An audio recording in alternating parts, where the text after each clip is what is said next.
Para trasladarme con eficiencia y dinamismo por la ciudad, elijo Transportes Eléctricos Willy, porque además me dan el mejor servicio postventa.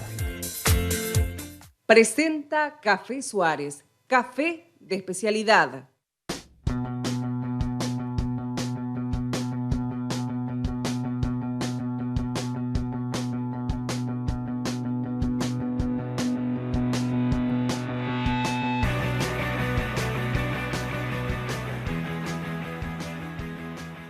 Hoy un café con Jesús es con un compañero de la casa. Yo cuando empecé a cocinar en BTV tenía como la gente del noticiero, como esa gente seria. Y 2x3 empezó a aparecer un señor al final de cada uno de estos programas de día a día que venía a probar la comida cuando venía de Torre Ejecutiva. Y fue un hambriento. Y fue de los primeros que yo me crucé como del informativo en el piso del magazine. Bienvenido a Nicolás González Blanc a un café con Jesús.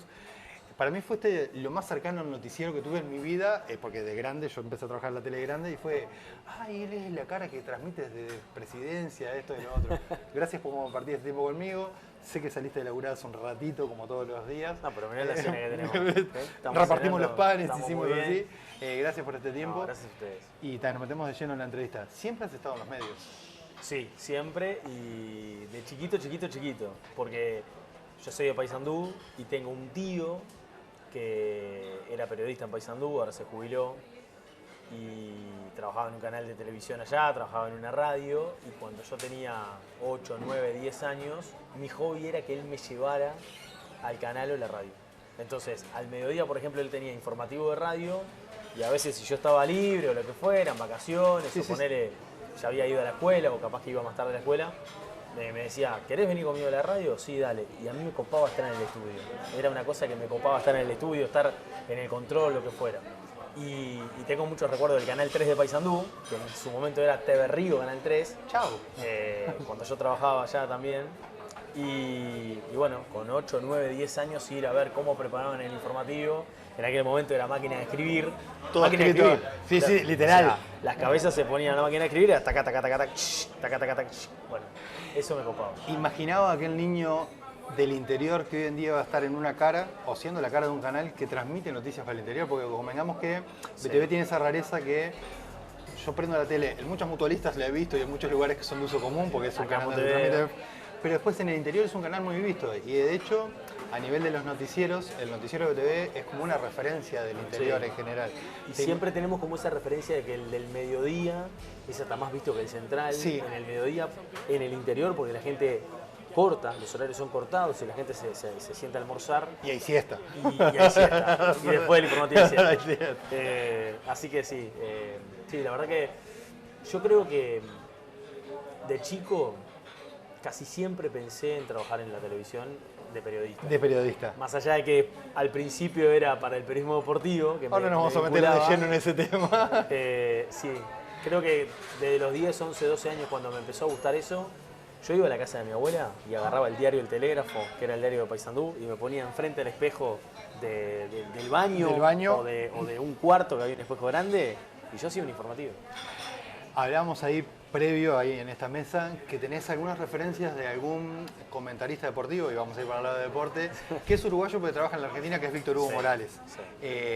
¿Esa voz en algún momento en la radio también fue motivadora para decir, yo quiero hacer esto que hace esta persona? Sí, y referente para relatar, porque ¿sí? Después cuando me tocó trabajar, después de estudiar y eso, que se da la oportunidad de trabajar en Paysandú, yo empiezo en el 2 de enero del 2003, con 19 años y con mucho pelo. Un joven. Pelo largo. ¿Pelo largo? Hasta acá, más o menos. Feliciano, vamos a tener que buscar estas imágenes de pelo largo. Habría que buscarle a los compañeros de Canal 3 que estaban en aquella oportunidad, a ver si... O mi vieja, capaz que tiene algo guardado. Y bueno, cuando empiezo a trabajar de presentador de noticias deportivas al mediodía y de noche en Canal 3 de Paysandú, telerrotativo, se llamaba el informativo, se llama creo hasta el día de hoy. Y después tengo la oportunidad de empezar a trabajar en radio, a relatar en CW35. Yo antes de chico había ido a la radio Felicidad con 13, 14 años. Me encargaba de los domingos de pasar los resultados del fútbol italiano, el español y el argentino. Había que fumarse toda la transmisión de la RAI de televisión española, de Canal Nuevo, Canal 7 argentino, para sacar los resultados. River 1-0, Boca, claro. Y todo anotando rapidito, ¿no? Sí. Y después, bueno, hacer la tabla y todo así. Pero bueno, eso me copaba mucho. Lo hacía en un programa de un periodista allá de Paysandú de deporte, Eduardo Pintos, en Radio Felicidad. Lo hacía con un amigo que iba conmigo al liceo, Pablo. Y después, bueno, se dio la oportunidad, estudié y se dio la oportunidad de trabajar en Paysandú, que no estaba tan copado al principio, porque vos decís siempre el objetivo es Montevideo. Sí, siempre. Y después, bueno, me recopé. Y te viniste a Montevideo. De entrada, ya trabajar en lo que uno te conoce. Hoy en día, para mí, sos uno de esos periodistas que uno prende la tele, ve a nuestro presidente, y al costado del presidente hay uno de los 5 periodistas que está siempre, sos tú. Por lo menos desde que arrancó este gobierno y desde lo que fue la pandemia, después hablaremos de eso. Sí. Pero ¿te imaginabas en ese rol de periodista serio? No. ¿O no? ¿Te veías más? En esa época no. No, de periodista deportivo. Era periodismo deportivo.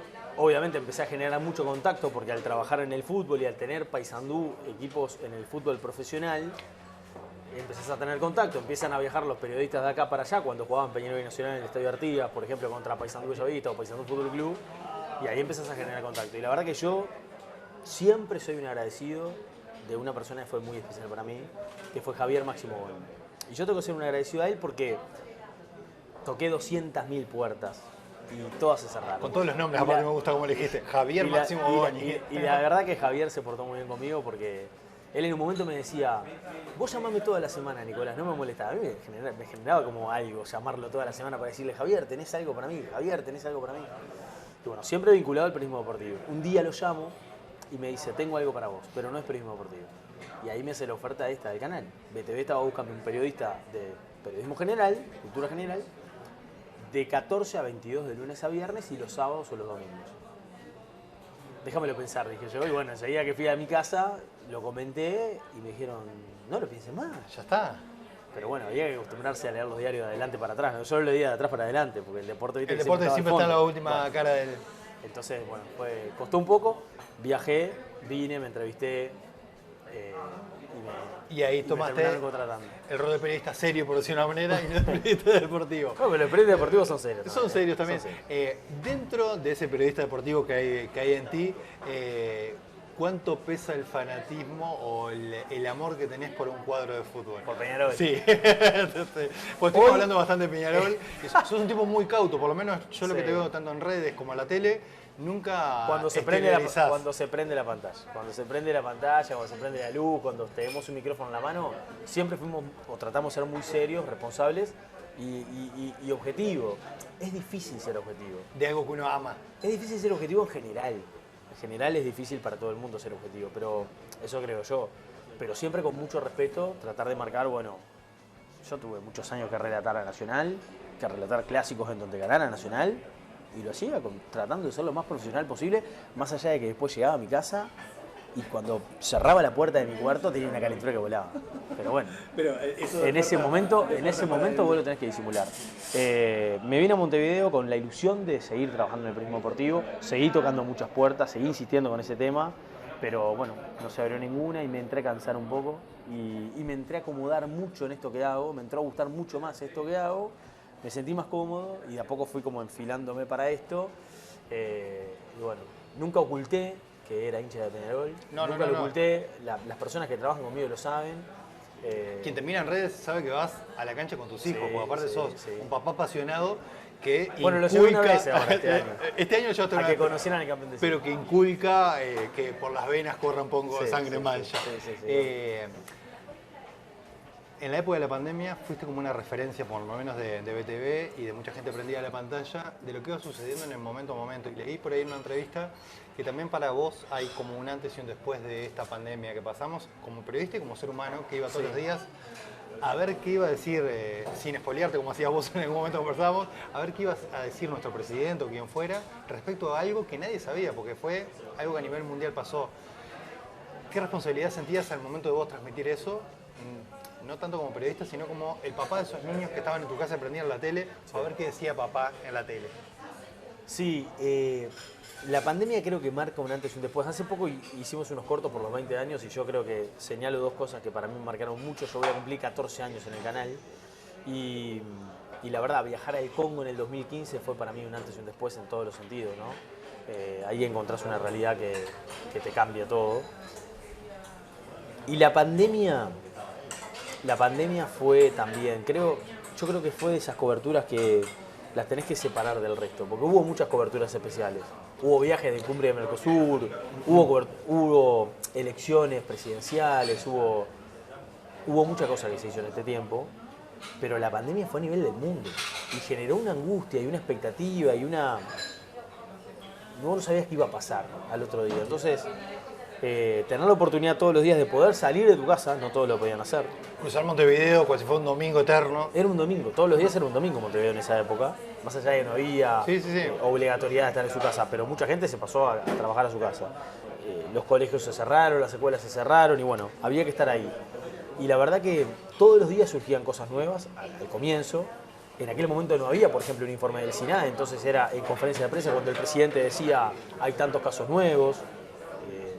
Y la verdad que sí, cambió mucho porque había que ser muy responsable también para pasar esa información, ¿no? Fíjate que de la manera en la que uno lo sintió, digamos, de comprometerse con la información, que suponete había 30 minutos de conferencia de prensa de la calle, dando las informaciones sobre la pandemia y demás, recibiendo las preguntas. Uno mientras va pasando eso va escribiendo todo, va transcribiendo todo rápido. Yo ya uso celular, no uso más papel. Los viejos periodistas siguen usando papel todavía. Yo el celular. Y después transmitías de nuevo todo lo mismo. Más allá de que recién acabas de escuchar al presidente decir todo lo que dijo, yo sentía la necesidad de volver a repetir todo de nuevo. O sea, se ha tomado esta medida, no se tomó esta otra, se va a hacer esto, no se va a hacer aquello otro, hay tantos casos nuevos, hay tanto... Bueno, sentía como esa necesidad que muchas veces por acá por la conferencia me decían, andar redondeando, Nico. Claro, porque en aquel momento los informativos en BTV pasó a ser histórico, pasó a durar informativos de 3 horas, empezábamos a las 7, terminábamos a las 10 de la noche. Y después de la conferencia. Y bueno, sí, sentía la necesidad de hacer eso. ¿Qué responsabilidad sentís hoy en día cuando le preguntás al presidente o a un ministro, en especial en momentos que hay como... Estamos en un gobierno que ha habido cambios de ministerios y esto y lo otro. Sos un periodista, pero también sos la voz de la gente a la hora de preguntar. ¿Sentís responsabilidad a la hora de preguntarle algo al presidente o al ministro que pueda llegar a incomodarlo, entre comillas? Y lo que pasa es que... O sea, o tenés la... Nosotros tenemos un superpoder ahí. Nosotros tenemos que preguntar. Exacto. Nosotros tenemos que preguntar. Esto va más allá de si le cae bien o le cae mal a la persona que estamos entrevistando. O sea, después la gente también en su casa toma interpreta. Claro, interpreta y toma su rol. Hoy, vos recién lo decíamos fuera de micrófono. Qué difícil. Hoy todo es Peñarol Nacional. Blanco y negro. En la política también. Hoy es un lado del otro. El país está medio fraccionado también a nivel político. Entonces hoy estuvo mucho más blanco y negro. Lamentablemente, ¿no? Sí. Por un lado, lamentablemente. Entonces, a veces en YouTube, nosotros tenemos un canal de YouTube, se suben nuestras entrevistas, se suben nuestros informes en piso, se sube una conferencia de prensa. Y muchas veces la gente entiende que el periodista está tomando partido. El periodista está haciendo su trabajo, que es preguntar. Lo que pasa es que a veces una pregunta puede estar más vinculada a cierto sector que a otro sector, y bueno, y dependerá de cómo lo tome el entrevistado y cómo también lo analiza la persona que está en su casa. Nico, muchas gracias. Espero verte el próximo viernes en la cocina de Jesús, pasando por ahí a comer algo rico y seguirte viendo en el noticiero. No, gracias. Un placer. A vos por la invitación, a Félix también, y un beso grande para mi señora y mis hijos. Presentó Café Suárez, café de especialidad.